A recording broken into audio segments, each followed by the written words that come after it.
আসসালামু আলাইকুম। কেমন আছেন সবাই? আশা করি সকলে অনেক ভালো আছেন। আজকের ভিডিওতে আমরা বাংলা ব্যাকরণের সবচেয়ে গুরুত্বপূর্ণ একটি অংশ ধ্বনির পরিবর্তন নিয়ে আলোচনা করব।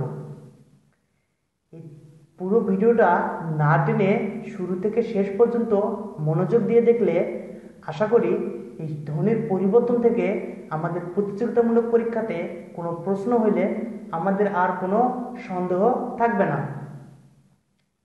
ধ্বনির পরিবর্তন সম্পর্কে আমরা প্রথমে জেনে নেব ধ্বনির পরিবর্তনটা আসলে কি।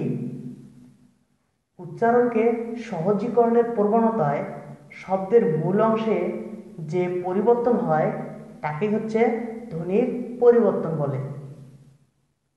আমরা ধ্বনির পরিবর্তন শিখে নিলাম।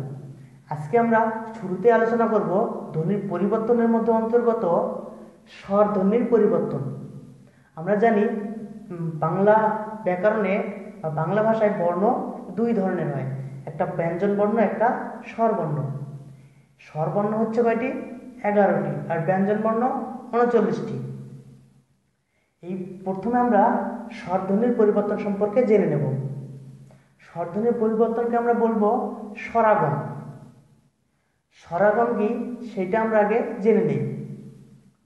উচ্চারণকে সহজ করার জন্য শব্দে স্বরধ্বনির আগমনকে স্বরাগম বলে। এখানে আমরা এই স্বরাগম শব্দটাকে একটু যদি প্রশস্ত করে আমরা আলোচনা করি, স্বরা শব্দের অর্থ স্বরবর্ণ, আর গম শব্দের অর্থ আগমন বা আসা। তাহলে কোনো শব্দে স্বর থেকে মানে স্বরবর্ণ থেকে কোনো শব্দ এসে যদি যুক্ত হয় সেটাকে আমরা বলবো স্বরাগম। এখন এই স্বরাগমকে আমরা তিনভাবে পেয়েছি। প্রথমে আদি স্বরাগম, মধ্য স্বরাগম এবং অন্ত স্বরাগম। এখন আমরা এই আদি স্বরাগম নিয়ে আলোচনা করব। উচ্চারণের সময় শব্দের শুরুতে যদি কোনো স্বরবর্ণ এসে যুক্ত হয় সেটাকে আমরা বলবো আদি স্বরাগম। এটা মনে রাখার একটা সহজ ব্যাপার হচ্ছে আদি। আমরা সকলে জানি আদি মানে হচ্ছে কি? প্রাচীন। আর প্রাচীন মানে কি? আগে। তাহলে আমরা যদি এভাবে মনে রাখি যে আদি মানে আগের স্বরাগম, মানে শব্দের শুরুতে যদি কোনো স্বরাগম এসে যুক্ত হয় সেটা হচ্ছে কি? আদি স্বরাগম। আমরা ভালোভাবে মনে রাখতে পারবো সহজভাবে। তাহলে এর একটু উদাহরণ দেখি আমরা। যেমন এখানে আছে স্ত্রী। স্ত্রী যখন আমরা করতে যাই, উচ্চারণ করতে যাই, প্রথমে কি আসে? ই। এই ইটা হচ্ছে স্বরবর্ণ, স্বরবর্ণ শুরুতেই আসছে, যার কারণে এটা কি? আদি স্বরাগম। আবার পরে স্টিমার। স্টিমারও শুরুতে কি আসে? ই স্টিমার, ই। এটা হচ্ছে কি? আদি স্বরাগম, স্টিমার। এখন আসি আমরা মধ্য স্বরাগমে। মধ্য স্বরাগমটা হচ্ছে কি? মধ্য মানে কি? মাঝখানে। তার মানে কি? স্বরবর্ণ কোথায় আসবে? বা মাঝখানে আসবে। স্বরবর্ণ যদি কোনো শব্দের মাঝখানে এসে যুক্ত হয় সেটাকে আমরা বলবো কি? মধ্য স্বরাগম। এক উদাহরণ দেখি আমরা। রত্ন। রত্ন থেকে কি হয়েছে? রতন। তাহলে এখানে কি? মাঝখানে একটা নতুন এসে যুক্ত হয়েছে, এটা হচ্ছে কি? মধ্য স্বরাগম। আবার হর্ষ। হর্ষকে আমরা কি বলবো? হর্ষ থেকে হয়েছে হর্ষ, মাঝখানে একটা স্বরবর্ণ এসে যুক্ত হয়েছে। তাহলে আমরা মধ্য স্বরাগম সম্পর্কে জেনে গেলাম। এখন আসি অন্ত স্বরাগমে। অন্ত মানে কি? শেষ। তাহলে আমরা বলতে পারছি যে স্বরবর্ণ শব্দের শেষে এসে যুক্ত হবে সেটা হচ্ছে কি? অন্ত স্বরাগম। উদাহরণ দেখি আমরা। পোক্ত। পোক্ত লাস্টে কি আসতেছে? ও। আদি মানে অন্ত স্বরাগম, ও স্বরবর্ণ এসে শেষে যুক্ত হয়েছে। আবার দিশা। দিশা শেষে আ যুক্ত হয়েছে, স্বরবর্ণ। তাহলে স্বরবর্ণ থেকে এসে যুক্ত হয়েছে। তাহলে আমরা আদি, মধ্য, অন্ত এই স্বরাগমটা সুন্দরভাবে ক্লিয়ার হলাম। এখন আমাদের প্রশ্নে যদি এভাবে আসে যে স্ত্রী রস্বই যোগ দ্বন্দ্ব সহায়ত্ব রপলা দীর্ঘী, এটি কোন স্বরাগমের উদাহরণ? আমরা কি বলে দেবো? এটি আদি স্বরাগমের উদাহরণ। আবার যদি আসে হর্ষ। হর্ষ কোন ধ্বনি পরিবর্তনের উদাহরণ? মধ্য স্বরাগমের উদাহরণ। এখন আমরা স্বরাগম জেনে নিলাম। এখন আরেকটা আলোচনার বিষয় হচ্ছে স্বরলোপ। এখন আমরা আলোচনা করব স্বরধ্বনি পরিবর্তনের স্বরলোপ সম্পর্কে। এর আগে আমরা জেনেছি স্বরাগম মানে কি, স্বরের আগমন। এখন স্বরলোপ, লোপ মানে কি, হারিয়ে যাওয়া, বিলুপ্ত হওয়া। তার মানে কি, এখন জানবো আমরা কিভাবে স্বর যখন বিলুপ্ত হবে, স্বরবর্ণ যখন বিলুপ্ত হয়ে যাবে, থাকবে না, উঠে যাবে, তখন হবে কি, স্বরলোপ। এই স্বরলোপের আরেকটা নাম হচ্ছে সম্প্রকর্ষণ।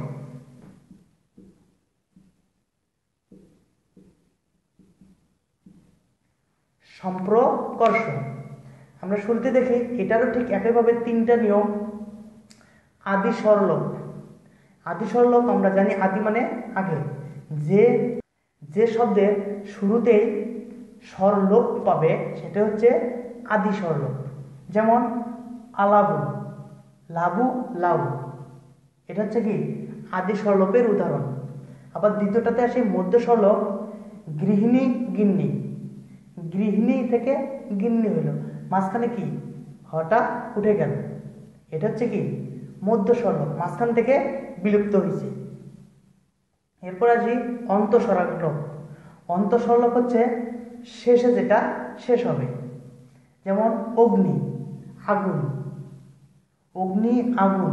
তাহলে এখানে আমাদের কি একটা স্বরলোপ পাইছে শেষে, আগুন থেকে অগ্নি হয়েছে, অগ্নিটা লোপ পাইছে, তাহলে অন্তঃস্বরলোপ ক্লিয়ার। অন্ত মানে শেষে, শেষে লোপ পাবে। আমরা স্বরগম এবং স্বরলোপ সম্পর্কে জেনে গেলাম। এছাড়াও আরও আমাদের অনেকগুলো ধ্বনি পরিবর্তনের নিয়ম পাঠ্য বইয়ে দেওয়া আছে। এখান থেকে আমরা সবগুলো না করে কয়েকটা করাবো, যেখান থেকে সচরাচর প্রশ্ন হয়ে যায়।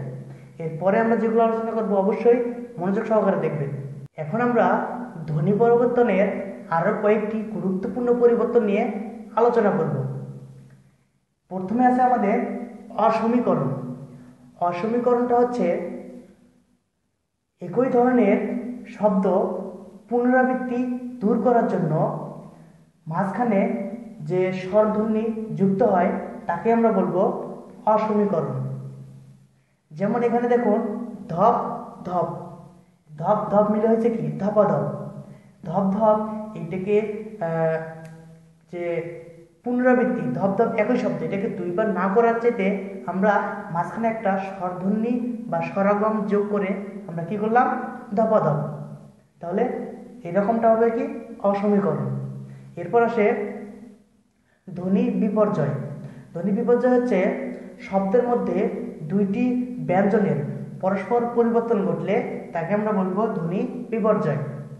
পরস্পর পরিবর্তন ঘটবে, যেমন লাভ, লাভটা এখানে হয়ে গেছে কি ফাল, পরস্পর জায়গা বদল করলো, বদল করার পর একটা কি করলো, ধ্বনির বিপর্যয় ঘটালো, বিপর্যয় ঘটালো।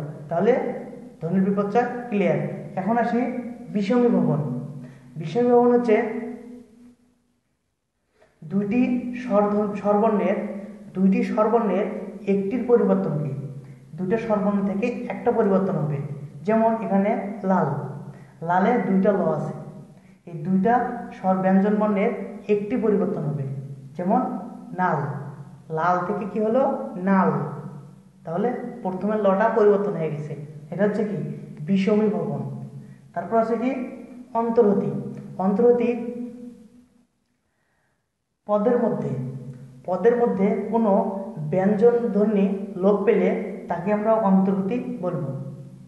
যেমন ফলাহার, ফলার, এখান থেকে ফলাহার, হ আকারটা কি হয়েছে শেষ হয়ে গেছে, এবার ফলার থেকে ফলাহার হয়েছে, নতুন একটা এসে যুক্ত হয়েছে, সেটাকে আমরা কি বলবো অন্তর্হতি।